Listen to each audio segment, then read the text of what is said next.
there's a lot going on. The only way to get it out of your head is through the pen. And I would encourage anybody who's going through any challenging time is to take pen to paper. And sometimes people say to me, but I don't know what to write. I don't know what to say. That's what you write. I don't know what to say right now, but, and keep going. And Take your pen for a walk. the pen is mightier than the sword. Isn't that a phrase from Yeah, way back? The pen is mightier than the sword. Love it. absolutely. And what did you write when you were 7? I used to write bullet points of the things I didn't like. Um, and then what I could do to make sure that that wasn't going to happen again. But, I got involved in situations, Colm, that I shouldn't have been in. I was the parent in the house. I was trying to help my little brother. I also was trying to keep the show going. Keep the jazz hands going. The blonde, cute little Nicola at the door. A lot of responsibility for a 7-year-old, Nick. Lot of responsibility. I'm younger again, Colm. Yeah. But luckily, I do feel like my father's mother, who I never met, she passed away just before I was born. I do believe that she stood behind me the whole time. Wow, that's Yeah, deep. That's yeah, deep. and I believe that genuinely. And well, you obviously said you never met her, so how come she featured in your thinking? Um, I remember when I was very young, my mum saying to me that when I was about 3 months old, my father was on night work. The cot was beside my mum's bed. She was in the house on her own. It was only me and her. And my mum was a very spiritual woman when she was alive, very spiritual woman when she was younger, not when she got older. Um, and she said that she thought the house had been broken into because she could feel pressure on the end of the bed. She could feel somebody sitting on her feet. And when she looked over the covers, she saw her dead mother-in-law peering in at the cot at me because I was her first grandchild. Right. So Wow. she was very, very, very taken aback by that. But when I was young, actually, I'm coming back with a memory now. When I was younger, like tiny, and chaos would be going on in my house, and I would interject and do all the things and whatever. But when I'd eventually go back to bed, when I would close my eyes, I would see this luminous green circle of light is all I could call it, but it was a luminous green.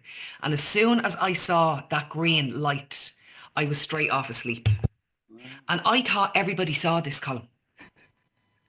I thought everybody saw this green light to make them go asleep. And it was only when I got older and I started researching that colour green is representative of the heart chakra of pure love. It's what pure love actually means. And I believe wholeheartedly, send me the man in the white coats right now, I don't care, but I believe this. I believe that my nanny, Nana Connolly, was sending me that so that I could sleep.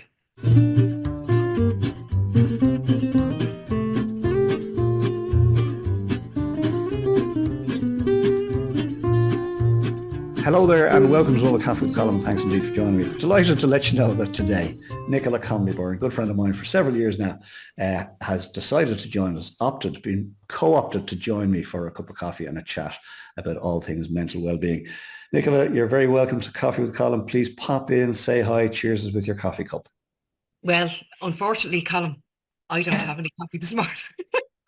Always different, Nicola. I We love it. were having technical difficulty, so we decided to focus on that. But my name is Nicola Connolly Byrne. I'm absolutely delighted to be your pal, Colm. I am a multi-award winning international speaker and empowerment specialist. I specialise in personal development. I generally work with individuals and businesses, but when I'm working with individuals, I'm concentrating on people learning how to use their voice and their confidence. And with regard to business, it's helping businesses establish their values and their vision and how their values show up in action in business daily, but more importantly, how it doesn't show up in business. So I love that. Wow, very, the end of that is very cryptic. And That's the important part, Colm. I love guests like you because you just sort of throw a question out there and let them off. And you've answered Yeah. my second question, which is what do you do, Nicola? Which you've already told us. Thanks for that. An empowerment specialist. There aren't terribly many people that I'm aware of out there promoting themselves as an empowerment specialist. So tell us just a little more. Really, I'm interested in the story that led you to that. Yeah. I suppose, Colm, I would have grown up in a space where it was very challenging. There was a lot of lack, there was a lot of addiction, narcissism, violence. And I had to learn very quickly from a very, very small child how to advocate for myself, how to use my voice, and empower myself out of the situation that I was in. So when people ask me, Nick, God, your job is so interesting. How long are you doing it?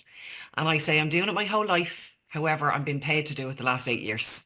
Wow. Um, so it's very natural to me to, help other people empower themselves. It comes very naturally to me, Colin. I don't even have to think. If somebody approaches me with a challenge that they're having, because I've written for such a long time, I'm documenting what I'm doing since 7 years old. I have a tool that I have developed over the years that I know will specifically help that person. So I do it on the top of my head at this stage, and I absolutely love it. I would get up out at the middle of the night to do it any day of the week. Well, come here. It's almost the middle of the night here. It's 7 a.m. 7 a.m. of a Wednesday Yeah, well, I'm up in since four. December. In December. Happy Christmas, one and all. Thanks for sharing that straight off the bat. Nicola, you've been doing this all your whole life, and from age Mm, 7, you started documenting or writing, and it has led to the work you do today. yeah, Thanks for sharing that. Tough enough upbringing. Nicola, by the way, folks, and I lived about half a mile from each other. That's where we both grew up in Dublin, on Dublin's north side. And you know what came to mind when you were sharing there, Nick, was Warren Buffett. Warren Buffett talks about the ovarian lottery. It's one of my favorite things to come up yes, with. And the ovarian lottery basically says, you and I and anybody listening to this gets dropped into a particular situation completely beyond our control. mm, Completely beyond our control. And your upbringing, half a mile from mine, was light years away from my upbringing, and vice versa. And yeah, that's no plaudits to me and no challenge for you. It's just, it is what it is. yeah, You grew up in a different set of circumstances. yeah, Mine was, there was no drink, there was no drugs, there was no, dad worked outside the home, mom stayed in the home. yeah, Very different. As in fairness to you, you would yeah, say worlds apart, despite yeah, being half a mile apart. yeah. But I wouldn't Um, change it, Colin. Say again? I wouldn't change it. Isn't that interesting? Mm. And even though back then every day felt like a week and every week felt like a month, and I wished my childhood away and I couldn't wait to become an adult. And it was very painful, and that's not to be facetious towards people who are going through a tough time. If they're young, listen to this, or if they're our age, listen to this. It doesn't matter. But what I am trying to, I suppose, focus on is that all the experiences that I had growing up have formed me into being me, and I have all the tools that I need to thrive in this world, and I get to share that with other people every day. Um, and I love who I am, and I love how I show up in the world. And not everybody can say that. And I don't mean that in a braggadocious way. I don't mean it in an egotistical way. I mean it in a very humble way. It took me a long, long time to learn how to love myself, because people didn't teach me how to love myself when I was younger. And if I was having challenges, it was very much swept under the carpet and unheard. So I had to learn as an adult how to reparent myself and be kind to the little Nicola. And just this Thursday coming now, I'm just about to become the president of Network Ireland Loud. And I'm very contemplative this week because I'm writing a speech about receiving the chains. And when I think about little Nicola growing up in Edenmore, and there would have been a couple of people surrounding me at the time that would have said, why are you bothering going to school? Just give up. You're useless anyway. What's the point here? And I never listened to any of them. And I kept grafting, and I found school very, very challenging because I didn't know then, but I know now that I was experiencing PTSD. And when you're a child in school who's going through PTSD, it's very, very hard for you to learn in that environment.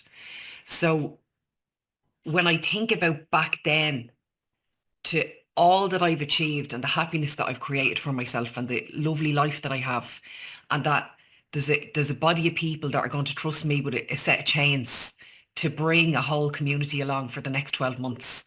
It feels like a completely different world, and I'm incredibly proud of myself for that. And you should be. And you should Yeah, I be. am. That's a fabulous update on where you're at and where you Yeah, come from. Congratulations, by the way, thank you. President El Presidente. I love. Yeah, there you go. I Imagine. always, I always knew you would be. Come here. We shared just before we spoke about just before we started recording. We spoke about that this season of Coffee with Colm, which is season 9, which I can't believe, right, is focused on mental well-being. Mhm. And I specifically wanted you, Nicola, to be my last interviewee of this particular season. We're just about to head into the Thank you. Christmas season, so the last one, because I know you for several years now, and I know you've done the deep work. And Mm. here's a question that came when I was listening to that story, right? From Yeah. 7 in a very challenging environment, Mm. people telling you at a young age, get out of school, you're useless, there's Yeah. no point, and here you are about to take Yeah. the chains of office, right? Yeah. Um, at what point did you make a decision to go a different path? At what point did you make that? You had to have made a decision somewhere along the way. I don't want Yeah. to live like this. How did you navigate your way through that? Yeah. I just knew, Colin, I'm not joking you, right? When I was less than 10, do you remember those magazines that we used to buy when we were kids over in the Beanstalk? The Beanstalk was our local shop, right? So even though Colin and I lived half a mile apart and we used the same church, the same shops, all of the same facilities, we actually never met each other until, 7 years ago, maybe now. Um, I was less than 10 when I made the decision that what I was observing wasn't for me. I just knew that what I was observing and how people behaved wasn't for me. And that's when I was wishing my life away. I was wishing my life away to become an adult. But when I became an adult, a young adult, I remember at 17 going to the doctors. I'd been through a lot of traumatic experiences at that stage, Colin. But I remember going to the doctor and telling him how sad I was and that I couldn't get out of the bed and I was experiencing chest pain and headaches and I wasn't eating and I hadn't got a clue. I was going to the doctor looking for help and I loved this man. I loved him. And his solution was to medicate me and ask me to go off and go for counselling. So I just did what I was told. But now I look back and I say, the medical professionals didn't ask me why. What's going on here and why are you feeling the way that you're feeling? I didn't need that medication. There's nothing wrong with medication, I believe, for a short period of time. I think medication is good in certain circumstances, but I don't think it's good in all circumstances. And I don't believe a 17-year-old child should be medicated. I think there should be an investigation as to what's actually happening here for this child, because I was a minor. Um, so I decided myself after a short period of time that the medication I felt for me, and this is not medical advice, this is just, I'm sharing my experience. I just didn't feel that the medication was working for me. I actually felt numb. I felt completely numb to all things. So I decided to come off the medication and I did go down the counselling route and it didn't work for me. I mentioned this in my TEDx and I went through many of them. But at that point, because I was so unhappy and so sad and so despondent, I went down another road of medication, which was taking drugs. So I did that for a couple of years because all I was doing was numbing the emotional pain and avoiding what was happening, in my daily life by going out at the weekend and just zoning out. So that went on for a couple of years. Well, And I woke up in a very scary situation one day on my own in a place that I didn't know where it was, surrounded by people, and I didn't know who they were. And I got a big fright, Colin. I wow. got a big fright. And ever the actress as a child, ever the actress to act me way out of any situation. Because you have to learn how to do that when you're reared in the environment that I was reared in. It's if you don't do that, you don't survive. So in that moment, I pretended that I knew everybody in the room. And I was like, great night last night, brilliant. I was checking myself to make sure I was intact. Wow. Um, Bag was empty. No, this is before mobile phones now, Colin. Bag was empty and said me goodbyes, see you again. Handbag under the arm, walked outside, didn't know where I was, walked and I walked and I walked and I walked and I walked for miles. And then I ended up walking into Cabra. So I don't know where I came from. I don't know where I came from. Wow, scary. Um, yeah. So from that moment forward, I promised myself that that would never happen again. I And it did. love it. I And love it it. did. I'm sorry that you went through it, right? But I love the honesty and you answered my question perfectly. And several guests on this season of Coffee with Colm have had a pivotal moment that they're able to point back to and say, that was it. That was Yeah. it. It had all been leading up to that or indeed down to that. Yeah. Well, I've had a couple of pivotal moments, Colin. All That's right. only one of them. All right. Well, let's hold That's the those. most dramatic, I suppose. Let's hold those for a little later. Yeah. The beanstalk, you brought me back. Yeah, the That was beanstalk. our local shop Yeah. and the local church. And by the way, folks, the reason Nicola and I didn't meet back then is I'm considerably older than she is, right? So let's call a spade a spade.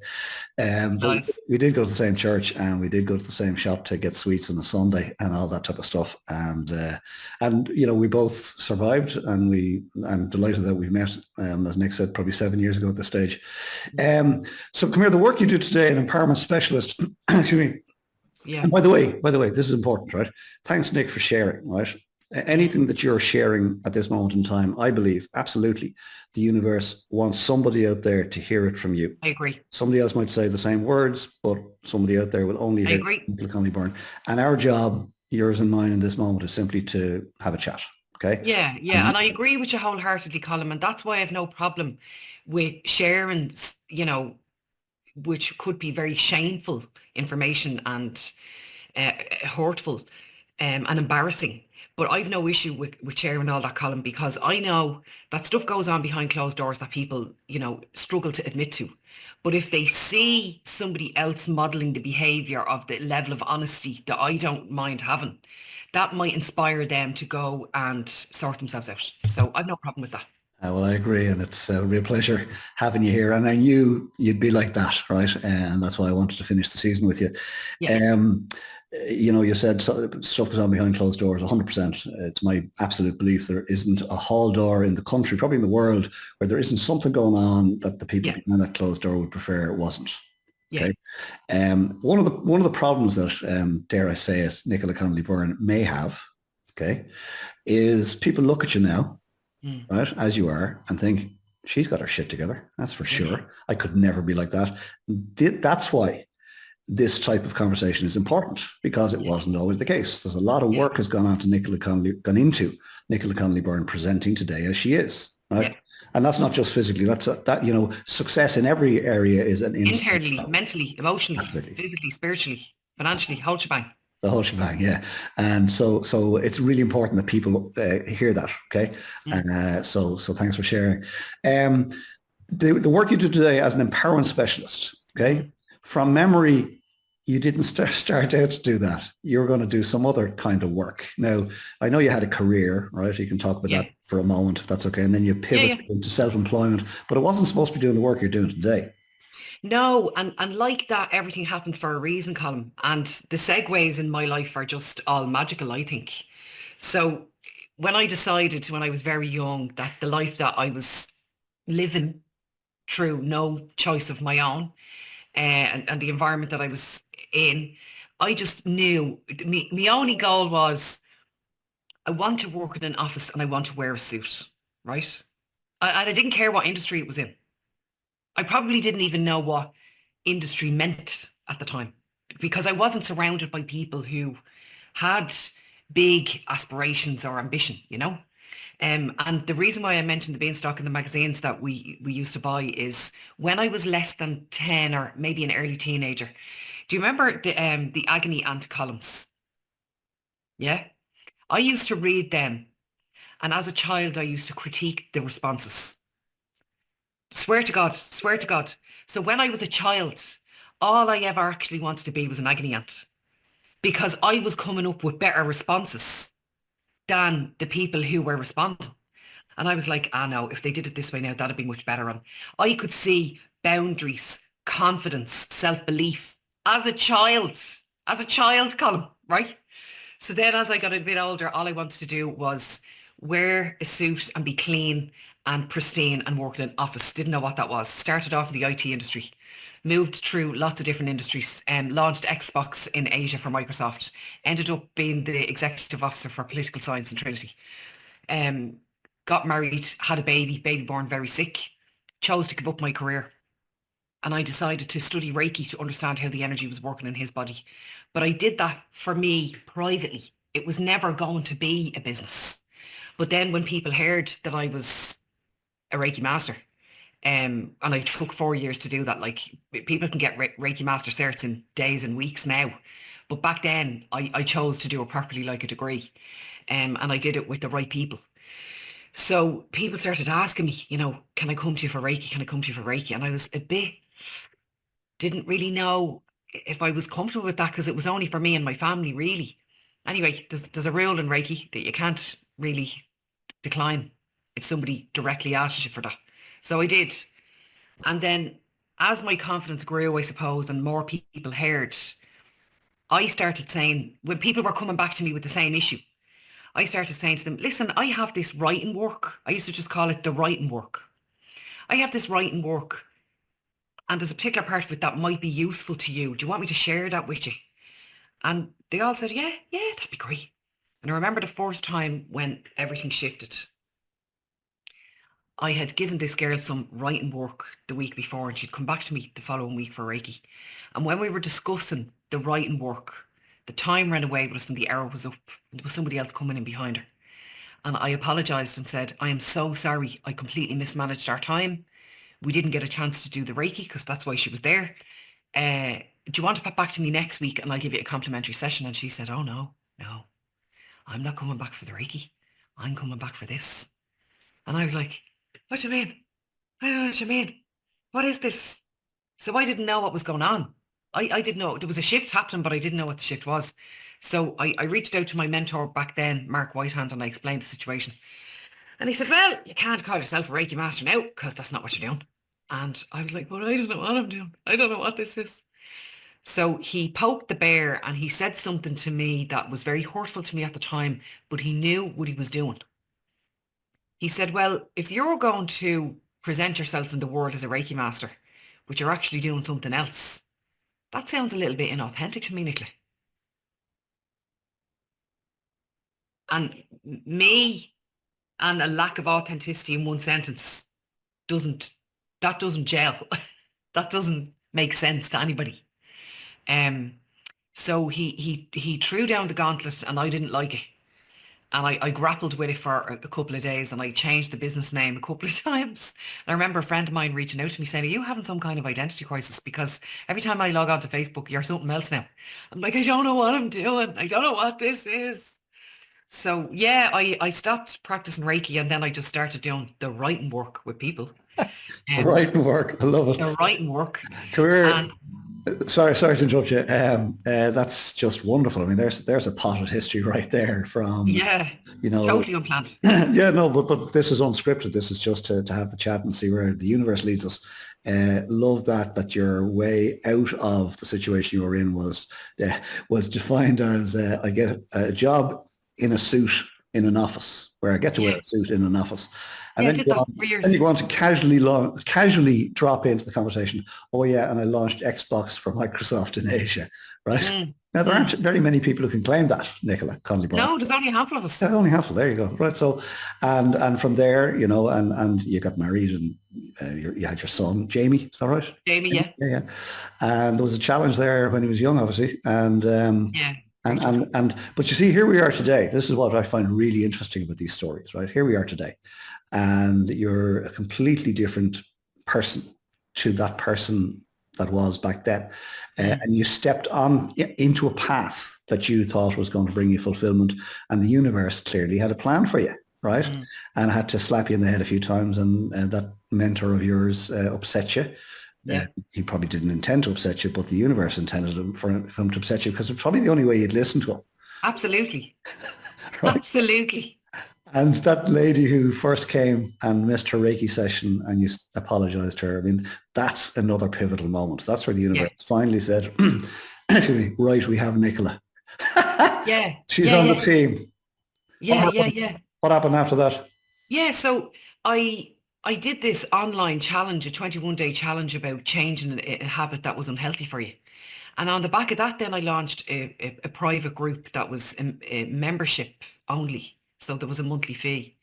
And I started doing the writing work in there. And about a year later, I travelled to Kenya to do some work with street kids over there. But I continued to do daily videos in this group.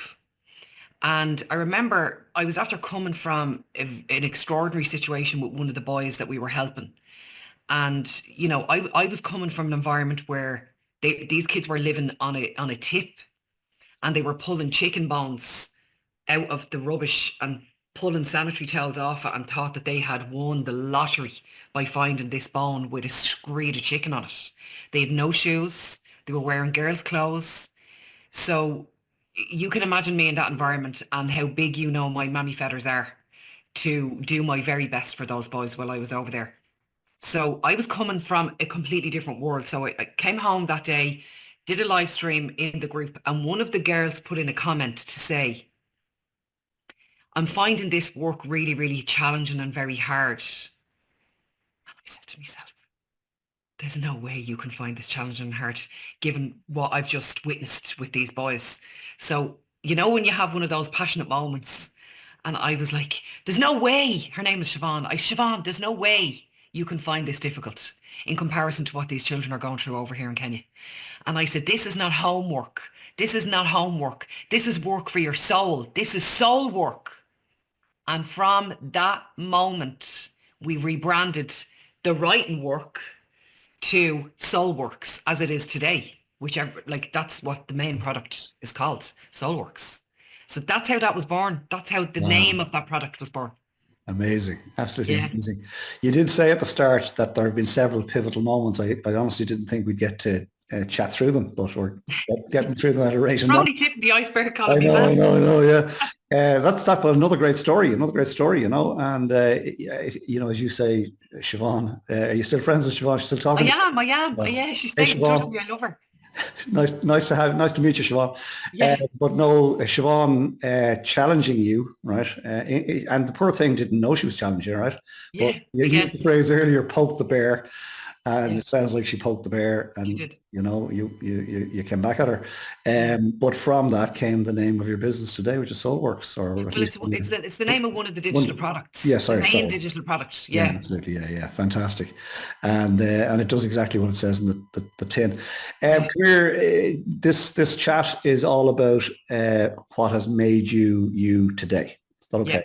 And you and I both know that 10 years from now we'll be different individuals because we're both into allowing the universe do what it will with us, see where it's Mm. leading us, right?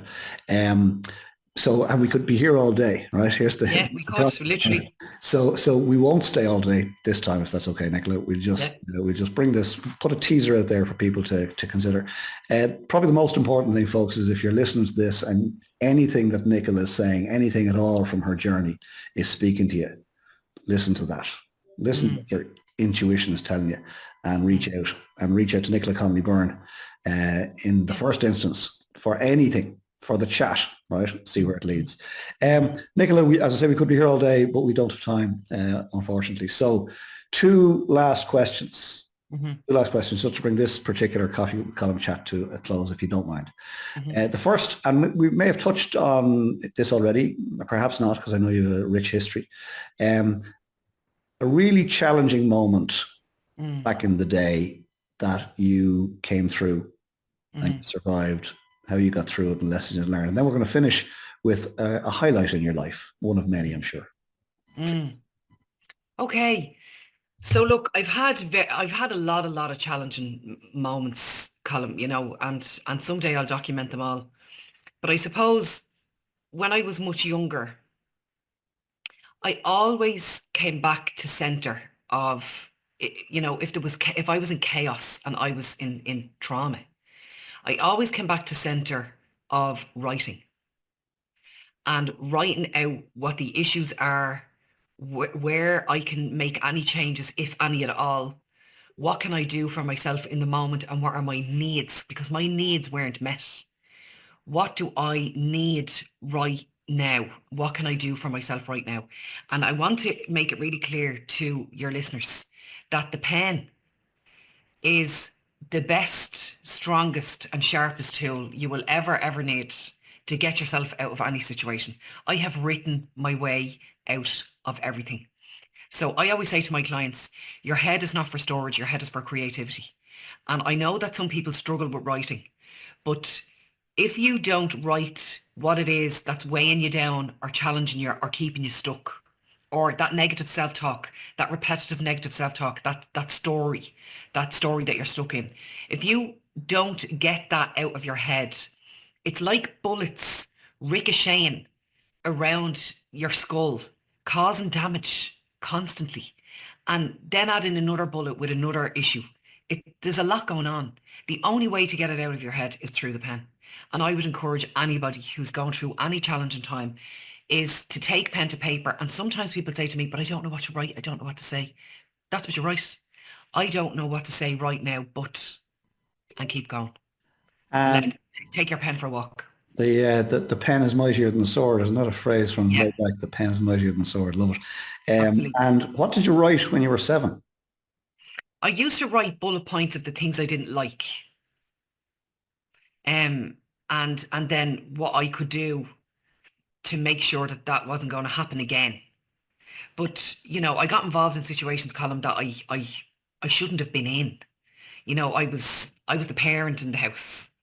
I was trying to help my little brother. I also was trying to keep the show going, you know. Keep the jazz hands going. The blonde, cute little Nicola at the door, you know. A lot of responsibility for a 7-year-old, Nick. Lot of responsibility. I'm younger again, Colm. But luckily, I do feel like my father's mother, who I never met, she passed away just before I was born. I do believe that she stood behind me the whole time. Wow, that's deep. That's yeah, deep. and I believe that genuinely. And well, you obviously said you never met her, so how come she featured in your thinking? I remember when I was very young, my mum saying to me that when I was about 3 months old, my father was on night work. The cot was beside my mum's bed. She was in the house on her own. It was only me and her. And my mum was a very spiritual woman when she was alive, very spiritual woman when she was younger, not when she got older.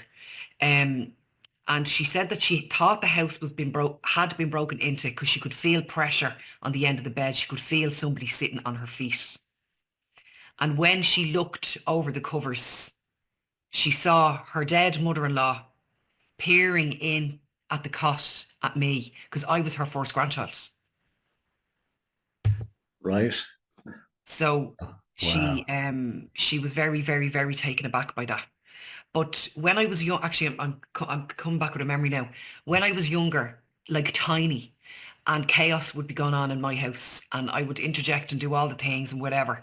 But when I'd eventually go back to bed, when I would close my eyes, I would see this a luminous green circle of light is all I could call it, but it was a luminous green.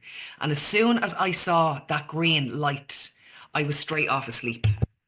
And I thought everybody saw this, Colm. I thought everybody saw this green light to make them go asleep. And it was only when I got older and I started researching that colour green is representative of the heart chakra of pure love. It's what pure love actually means. And I believe wholeheartedly, send me the man in the white coats right now, I don't care, but I believe this. I believe that my nanny, Nana Connolly, was sending me that so that I could sleep. That's beautiful. That's what I believe. Well, absolutely beautiful. And I can, when I need to see that Colm now, I can make that happen. Now I don't need to do it that often. Yeah, great. Anymore. But when I do, I feel her with me. Nick, that's fantastic. Yeah, absolutely. yeah. And my middle name is after her, Josephine. Oh, I didn't know that. Yeah. Nicola Josephine Connolly.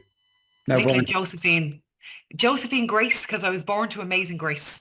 Oh, there you go. Nicola Josephine Grace Connolly Byrne. Well, there's another one in there. I'm not going for that. Ladies and gentlemen, meet Nick. Yeah, let's just shorten it down to Nick. Come here, great conversation. Give us a highlight. A moment where you Yeah. thought, you know what, Nicola Connolly Byrne, Nicola Josephine Grace Connolly Byrne, another name in the middle. Just a Mm. moment where you thought, you're doing okay.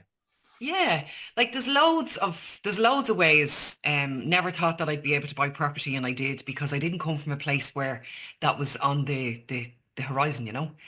Getting married, having children, living in a beautiful environment, watching my kids make me super proud, knowing that I have a strong marriage now.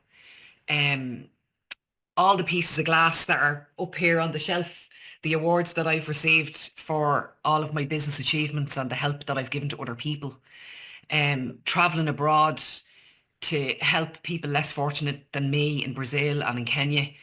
Um, you know, if you see somebody in the street and you give them a hand, knowing that you're in a position to be able to do that. I have daily moments where I feel like I've made a column because our subconscious programming keeps us stuck in our childhood. So I have to work really hard to not operate from subconscious to operate from conscious all the time. But what I will end on is this, is one of the highlights of my life at the moment is knowing that I have the most incredible tribe of people around me that I can contact because I didn't have that when I was younger, Colin. And you fall very much high at the top of that basket, okay? Because if you recall last year, I called you to apologize for not releasing the podcast that we recorded. And the reason why none of the podcasts were released is because after 2022, when my whole family decided to just die, um, the recovery from that was very, very dark. And I've always experienced poor mental health. And I would have dabbled in depression over the years. Um, but I reached out to you to tell you that I wasn't in a good space. And your response to me, I only told a handful of people at the time. And I wasn't showing up on camera anymore. And it was a very dark time for me. The grief, it was compounded grief. It was grief, consistent grief, because so many people passed away. But one of the pivotal moments for me where I knew that I had made it was when people like, especially you, the people that I told, they didn't really check in afterwards too much, but you checked in regularly. So that's a big win for me. That's a big highlight for me that I know that I have people in my life like that. Classic Nicola Connolly Byrne, deflecting, reflecting, not deflecting, reflecting the light back on somebody else. And it's my pleasure, Nick. You know, we're all in this together, and we got to It look out. meant a world to me, Colin. Yeah, no, and you said it at the time. Yeah, yeah. Yeah, But you know, you had reached out and sort of said, "Come here, we recorded that 6 months ago, or a year ago, whatever it had been." And yeah, sorry, I've just been through a tough time, and I remember just asking you, "Well, tell us a bit more." So, but that's what you would naturally do if I'd done the same. And absolutely, absolutely. come here, a real pleasure knowing you and watching your journey, and just seeing what you're doing. You're doing great work. Universe Thank has you. a plan for Nicola Connolly Byrne, and there's no question but Nicola Connolly Byrne has turned up and said, "Here am I, send me." There's another Yeah, phrase from back in the day. "Here am I, send me." Come here, wonderful. Stay there. Last word coming to you. Let me just wrap this up if you don't mind. yeah. Folks, wasn't that just fantastic and amazing? Delighted to have Nicola Connolly Byrne with me today. Come here. Thanks for joining us for this week's Coffee with Colm. I hope and trust as ever that you got something from it. Please consider what's been shared here today and apply it into your thinking for this next week. And then come back next week and we share another coffee together and we meet another guest. Actually, we won't, because this is the last episode this side of Christmas. So Merry Christmas to one and all. Anyway, between now and Christmas, get some great coffee for sure. Get some fresh air and R. If you spend too much time with other people, please take some time out, get to know yourself a little bit. If you spend too much time alone, please go out and meet some people. And then when the time is right, and only when the time is right, get your head back in the game, get organised for the week ahead, get stuck in, make next week count, and we'll see you here for another Coffee with Colm sometime in 2025. In the meantime, last word to Nicola Connolly Byrne, sláinte. Show up, fill your boots. That's it. Show up and fill your boots.